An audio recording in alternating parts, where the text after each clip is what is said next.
The sun was already brutal when Elkanah's second wife, Penina, laughed that particular laugh, the one that made the back of Hannah's neck burn. They were in the compound in Ibadan, the Harmattan season just beginning to leach the air's moisture, and Penina had arranged her 5 children in a careful line on the veranda, as if to make sure Hannah could count them again. "Hannah, sister!" Penina called out, her voice sticky sweet as overripe mango. "Will you help me plait Yeti's hair before we eat? My hands are too busy today. Too many braids to do, you know. Such blessings the Lord gives some of us." Hannah was stirring the eforiro, and she didn't turn around. It needed constant attention so the amaranth leaves wouldn't overcook. The wooden spoon moved in circles, then back and forth, and she could feel her jaw tightening the way it did every single day. Penina's children weren't just children. Their mother had attached pointed edges to them, so they were now weapons, deployed with enough precision to wound and with seemingly casual cruelty. Elkanah was in the sitting room surfing the news channels the way he did every afternoon when he returned from his import business in Lagos. He was a good man, genuinely good, in ways that sometimes made it worse. He loved Hannah fiercely, almost desperately, as if his love could somehow fill what her body could not. But love wasn't children. Love couldn't stand up to the whispers of the women at the market. Love didn't give her a name beyond the barren one, even though they thought they were speaking too quietly for her to hear. "Elkanah brought meat today," Penina continued, not bothering to lower her voice. "Fresh meat from the butcher in Bodija market. He says it's because I mentioned how the children seem to be losing weight. He says I'm not getting enough rest managing all these blessings. Such a thoughtful man. I don't know what some women do to deserve such provision, but here we are." She paused, and Hannah heard the smile in her voice. "What did he bring you this week, Hannah?" This was the rhythm of their household. Penina, fertile and relentless. Hannah, capable of everything except the one thing that mattered. Elkanah loved her, genuinely loved her in a way that seemed to confuse and even frustrate Penina, who believed love should be quantifiable in children and possessions. But his love couldn't silence the village who whispered behind raised hands about her being a fellow man.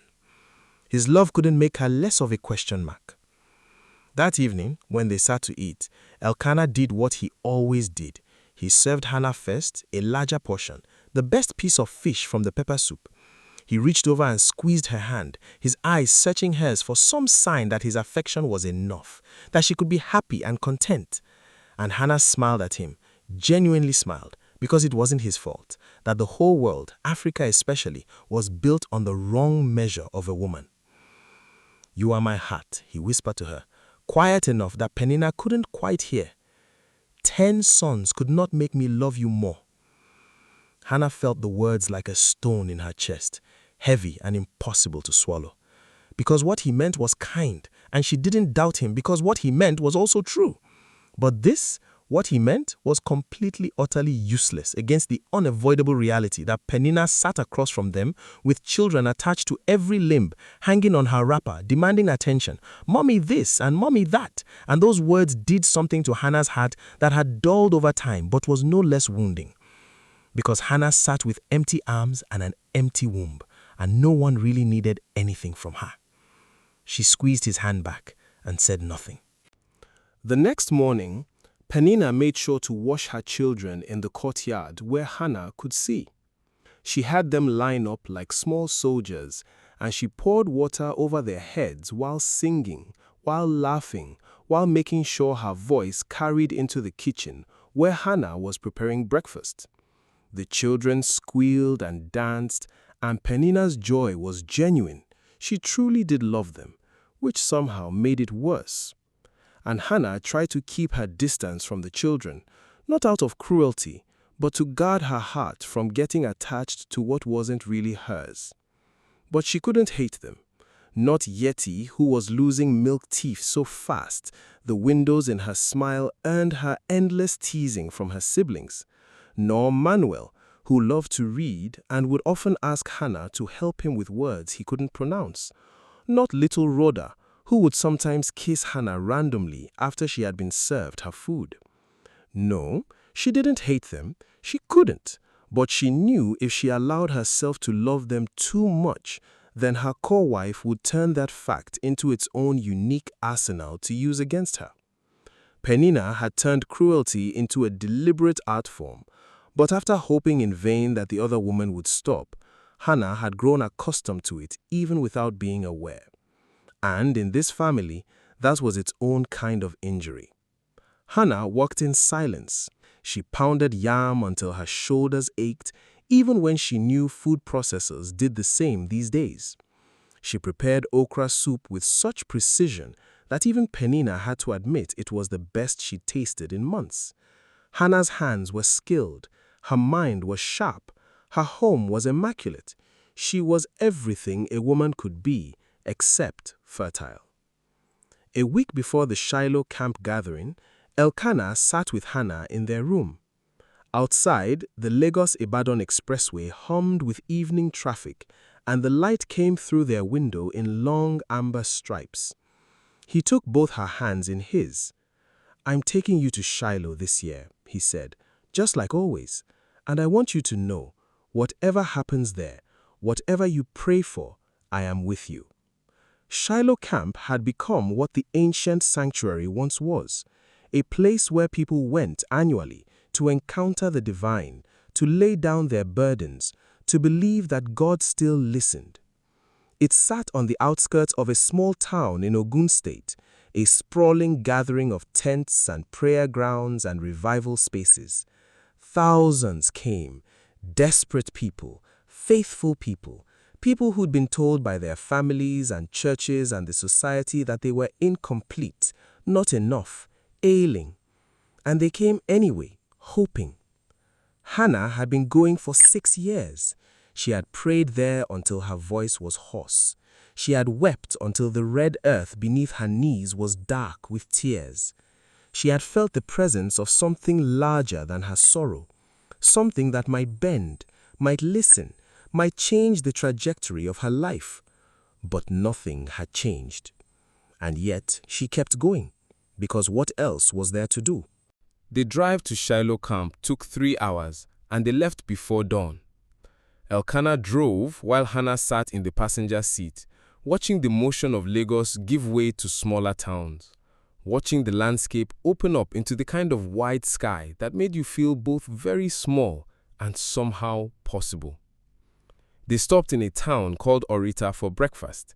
They bought fried yam and sauce from a portly woman with a pleasant face, and suya from a man grilling meat by the roadside, his charcoal fire sending smoke into the air that they still smelt on their clothes hours later.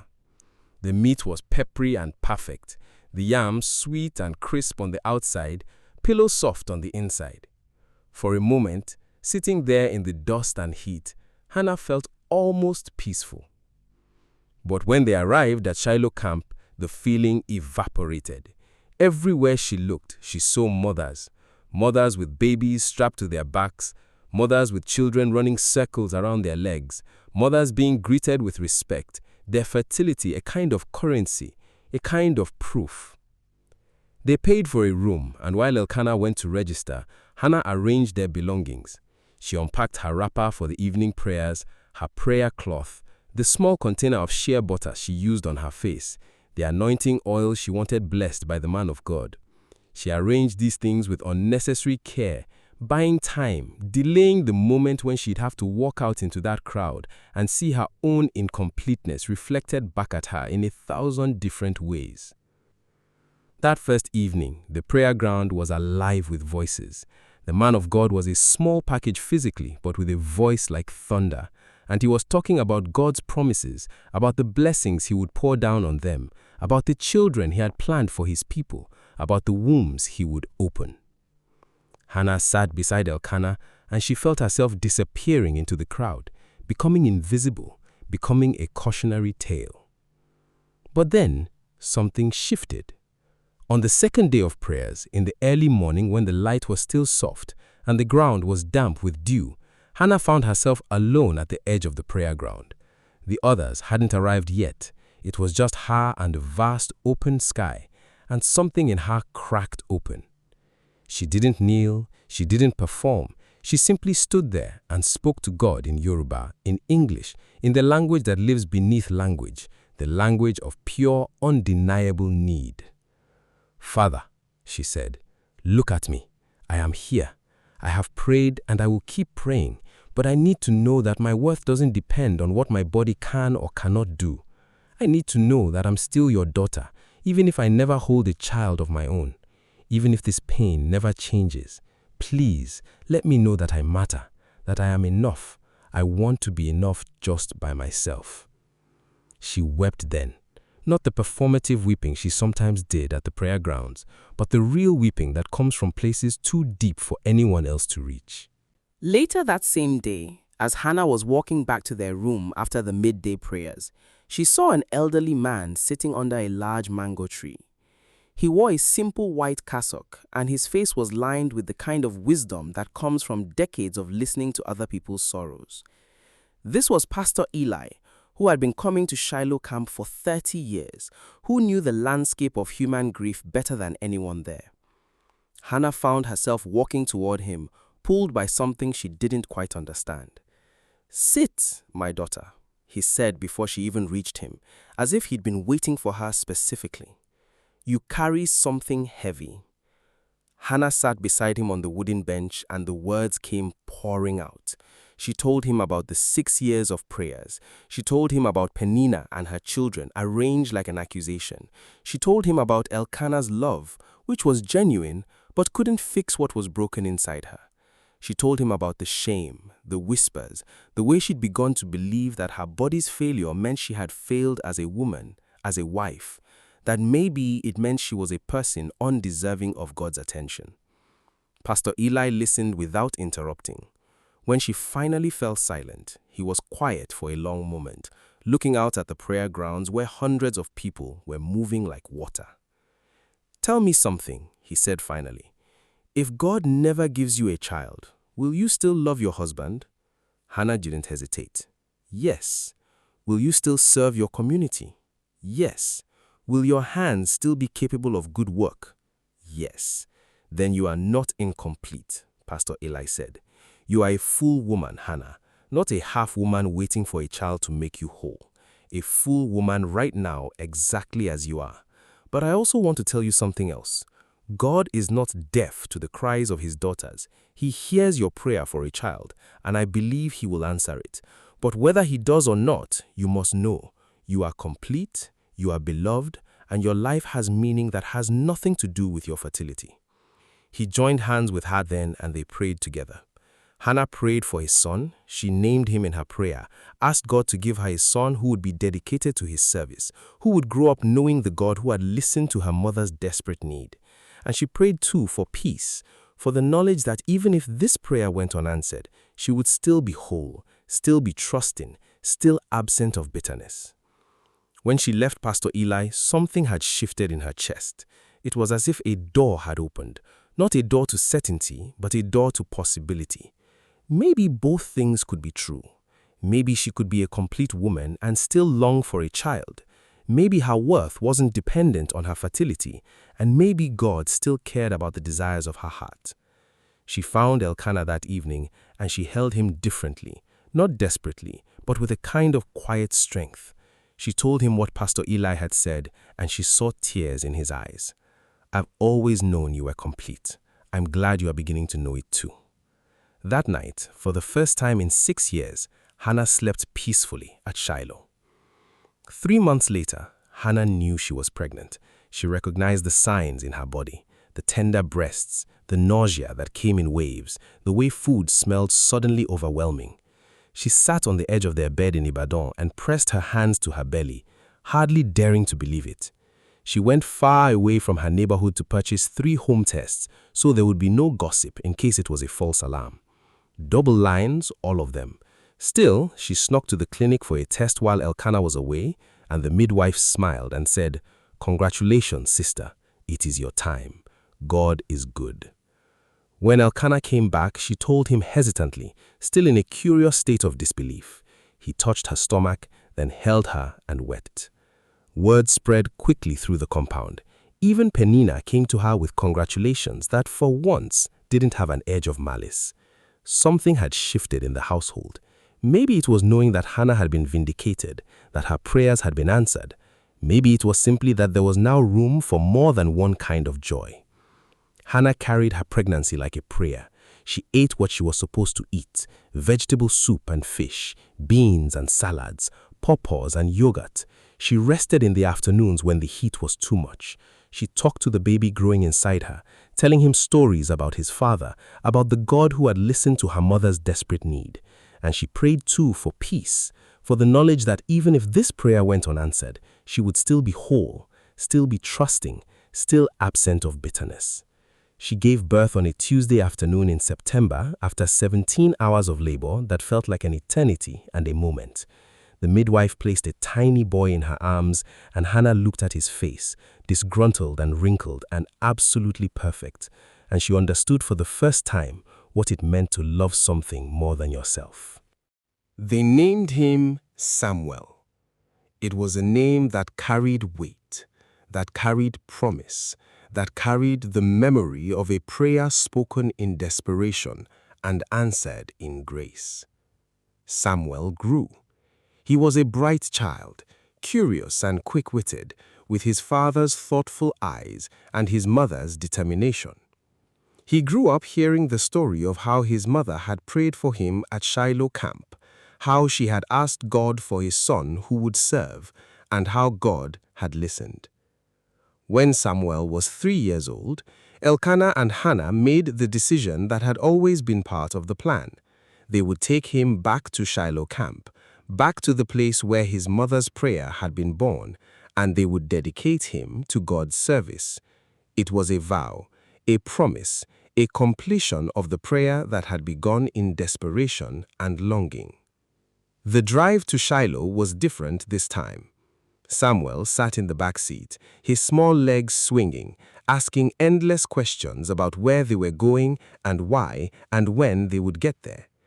Hannah turned to look at him every few minutes, still hardly believing he was real, still hardly believing that her body had done what she'd once been afraid it might never do. When they arrived at Shiloh Camp, it was like stepping back into a dream. Besides a few new buildings, everything still looked the same.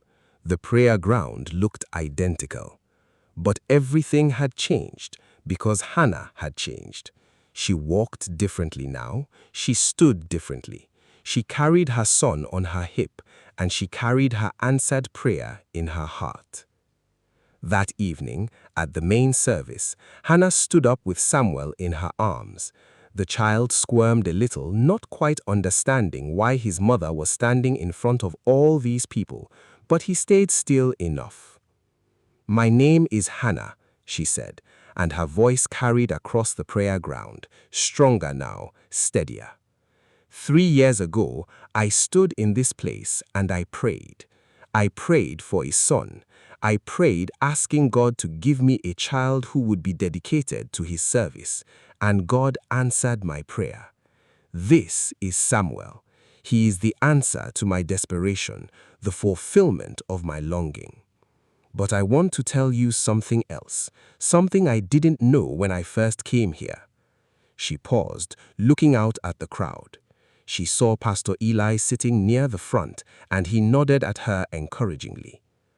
I came to Shiloh believing that my worth depended on my fertility, on my ability to bear children. I believed that without a son, I was nothing. But God taught me something while I waited. He taught me that I was already complete, that my life had meaning even before Samuel was born, that I was a beloved daughter of God, not because of what my body could do, but because I am His. She looked down at Samuel, who had started playing with the tassels on her boo-boo. And then He gave me this child anyway, not because I was incomplete without him, but because He heard the cry of a mother's heart, because He cares about our longings, even when they don't define us. I stand here today to dedicate this child to God's service, to say that Samuel belongs first to God, and I offer him back to the God who gave him to me. And I stand here to say that whether God answers our prayers or not, we are already whole. We are already loved. We are already enough. There was silence on the prayer ground, and then Pastor Eli stood and began to clap. Others stood with him. Not everyone. There were still people who didn't quite understand, who thought a woman's worth should be measured only in sons. But enough people stood that Hannah knew she wasn't alone. That night, as Elkanah held both Hannah and Samuel while they slept, he whispered a prayer of gratitude. Not just for the son they had been given, but for the woman his wife had become, complete in herself, rooted in her own worth, and now also a mother. The journey had taken longer than any of them had imagined, but as Hannah had learned, the waiting itself had been the gift. The transformation had been the answer. And now, with the blessing of her son sleeping beside her and her faith deeper than it had ever been, Hannah finally understood. She had always been enough, and Thanks she so had much for watching. always been Please don't loved. forget to like, share, and subscribe. You know, the story about Hannah always gets me because of her grit and her deep suffering in the face of the other wife, Penina's taunting. But you know, it also reminds us, this retelling, that we're worth more than the things we're praying for. That whether God answers us now or later, our value to Him is beyond those things. That we have intrinsic worth, that He loves us just the same. Let's remember that. See you in the next video. Bye.